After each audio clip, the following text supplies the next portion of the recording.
नमस्कार मित्रांनो, तुम्हा सर्वांना नववर्षाच्या हार्दिक शुभेच्छा। हे वर्ष तुम्हास सुखाचे, समाधानाचे व आरोग्याचे जावो हीच ईश्वराचरणी प्रार्थना। आयुष्यावर बोलू काही हे माझ्या YouTube चॅनेलचं नाव आहे। आयुष्यावर बोलताना जीवनात अनेक अनुभव येतात। ते अनेक अनुभव आपल्याला खूप काही शिकवून जातात।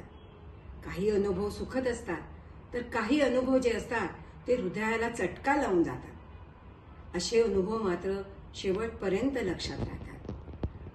आपण जे अनुभव अनुभवतो ते जे अनुभव आहेत ते आपण सहन करण्याची ताकद, हिम्मत ठेवूनच आपण ते स्वीकारायला हवे।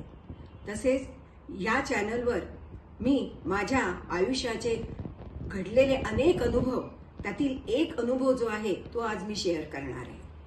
सुरुवात करते आहे बालपणीचा अनुभव। हा अनुभव फार फनी तर आहेच पण दुःखदायक पण आहे। काय सांगू तुम्हाला, माझी एक फास्ट फ्रेंड होती, एकदम जवळची मैत्रीण। ती रातंधळी होती आणि तिला रात्री मुळीच दिसायचं नाही, पण तिचा इतका भयंकर विश्वास होता माझ्यावर की ती जे मी म्हणेल ते ती ऐकायची। हे मला माहित होतं बरं, पण तरी सुद्धा ती माझ्या मागे लागली होती की अरे नीलू, मला ना तू देव दाखव, मला देव दाखव। तिला 100दा सांगितलं की देव असा नाही सापडत, देवाला मिळण्याकरता खूप तपश्चर्या करावी लागते, पण तरी ती ऐकेच ना। शेवटी तिला मी सांगितलं, अगं एक काम कर, कपाळावर बोट रगडता रगडता राम राम 108 वेळा म्हण, म्हणजे तुला नक्की देव सापडेल। मला काय माहिती की ती करेल।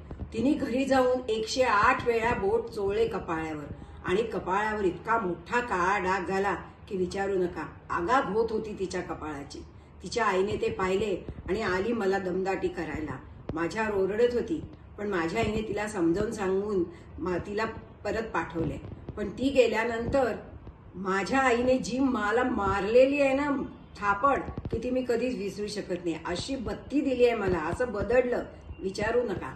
पण तिने मला समजावून पण सांगितलं की कुठल्याही व्यक्तीच्या वैगुण्य किंवा व्यंगावरचा वाईट फायदा घेऊ नका, चुकून असं कधी करू नको।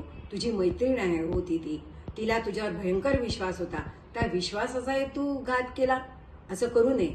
माणसाला विश्वास असेल तर त्याच्या विश्वासाला परिपूर्ण तुम्ही असलं पाहिजे, असं माझ्या आईने मला समजून सांगितलं आणि सांगितलं की कुठल्याही याच्या कमतरतेचा विनाकारण फायदा घेऊ नको। मग मित्रांनो, हे मी शिकली आणि या प्रसंगातून मी पुढे अशा चुका कधीच केल्या नाही। मित्रांनो, तुम्हाला हे आवडलं असेल ही मी माझ्या आयुष्यात घडलेला अनुभव, तर तुम्ही तो जो अनुभव आहे तो लाईक करा, शेअर करा आणि आवडलं असेल तर नक्कीच सबस्क्राईब करा। आणि हो, याला जीवन ऐसे नाव म्हणतात। मित्रांनो, तर भेटूया आपण गुरुवारी परत असेच काही माझ्या जीवनातले अनुभव घेऊन। Take care, bye.